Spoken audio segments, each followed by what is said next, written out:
Hey everybody, we are back at our favorite AMC theater, and I have a special guest. Mommy has returned to the show. Hello everyone, I'm glad to be back. Hopefully I don't bore you.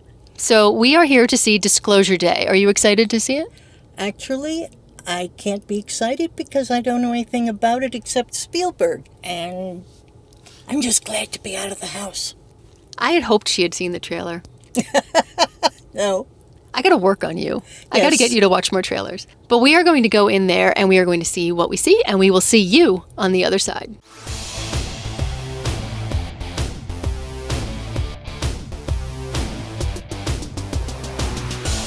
Welcome back to the channel where fandom is ageless. I'm Kimberly. This is Mama.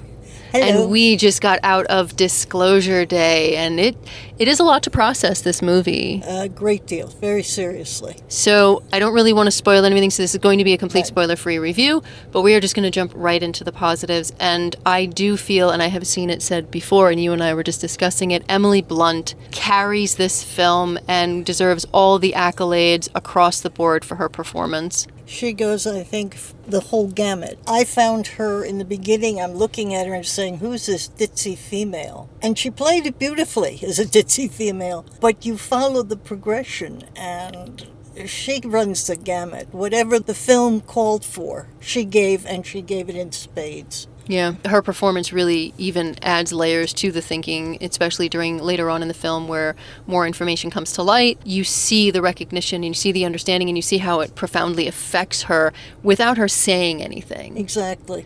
Now, as well as the rest of the cast, they are all phenomenal. They play their parts brilliantly. But I have to admit that for me, beyond Emily Blunt, the score, which was by John Williams, really helped elevate all of the scenes where there was either action going on or Emily Blunt was speaking or doing, frankly, anything where you have to almost infer the emotion.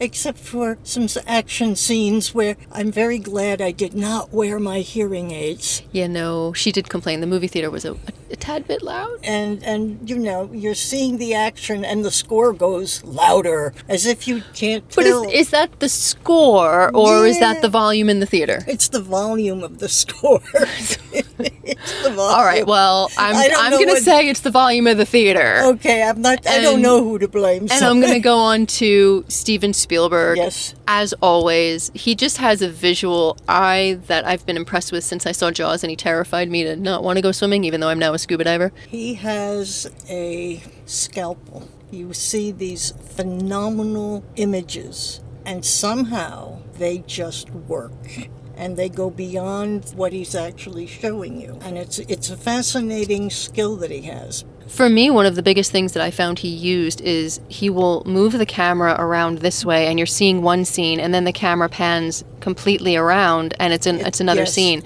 And I've seen that done before, and it has worked effectively in other things. But the way he uses it in this instance, I found very profound. It's the way he uses the scenery, the way he uses the action in the scenery. He's painting with the camera. He's highlighting which actor you should really look at right now. Or, you know, you may be thinking of the actor, but look what's going behind them over here. Look there for a minute. And the dark and light, everything is done beautifully. Yeah. Whether you like it or not, it is done beautifully. But, and we do have to say but, and we're going to go right into the negatives.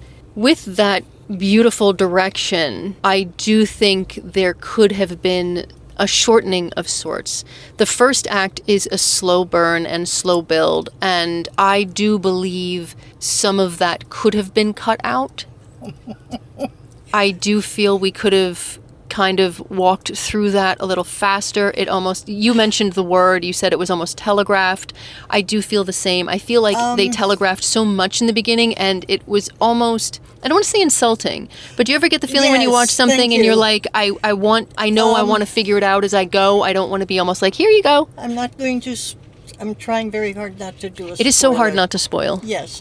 My point is, when you as an audience come into a theater and going on what we as a society have, you know, background, our own little mythology in our country. When they point at something and say, look, ta-da, we have preconceived notions of that immediately just by mentioning a word. And if you then keep going, da-da-da-dum, do you understand? And you get these pregnant pauses and these looks at each other, like, oh. And I'm saying, dear God, I am not so dumb. You don't have to say, wink, wink. Did you notice this? Wink, wink. Okay, I don't think it's that bad with the looks, though. I think based in the context of the film, and again, it's hard to But there was express no this, dialogue. but there wasn't. I can't say it because I will. All right, we're just gonna have to disagree on this one because Okay. I can't counteract her point without spoiling it. Suffice it to say that I felt those deep, concerted looks from certain characters are more poignant because of the context in which they occur. I'm just going to say it's up to everyone, the director specifically, how much he wants to show and how much he feels he needs to make his point. As a viewer, I have certain jumps that my mind makes, so I say, for me personally, slow. Someone else might enjoy it being a little longer. But I do know in terms of the moving of the storyline, I felt it was, in the first act, as Kimberly calls it, I could have just as easily gone to the popcorn stand and not been upset to miss a little bit. It was slow for me. Once they got moving, I was like, oh, I was watching every scene, every move, and not tuning out at all. So then I guess that's a good segue right into our rating. Are you ready? Do you remember our ratings? Yes, I do remember Okay, your so rating.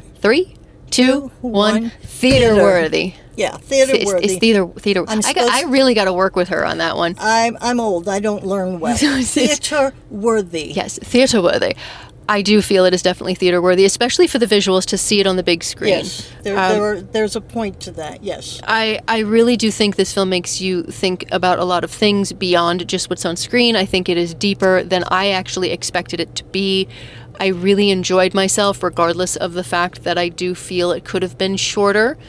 I think it's really an extremely important film for people to see for the depth of what it will evoke within you regarding you as a person, us as a society, and even more than that. And Kimberly pointed out that I seem to be stuck on the word allegory. You do. You said sheep detectives were an allegory too. But in one sense, if you consider that an allegory is a story, what more does Steven Spielberg do except show us a story? And the most effective stories are the ones that you can then apply to your life, to your circumstance, to our reality that we are living. There is something beyond simple entertainment here. There is a story that has depth, that has repercussions that we will think about. And for me, that's worthwhile. And I could not have said it any better myself, so that is going to do it for us. Have you seen Disclosure Day? Do you plan on seeing it? Let us know in the comments below, and don't forget to like and subscribe so you do not miss any future reviews, reactions, or, Mama stopping by again.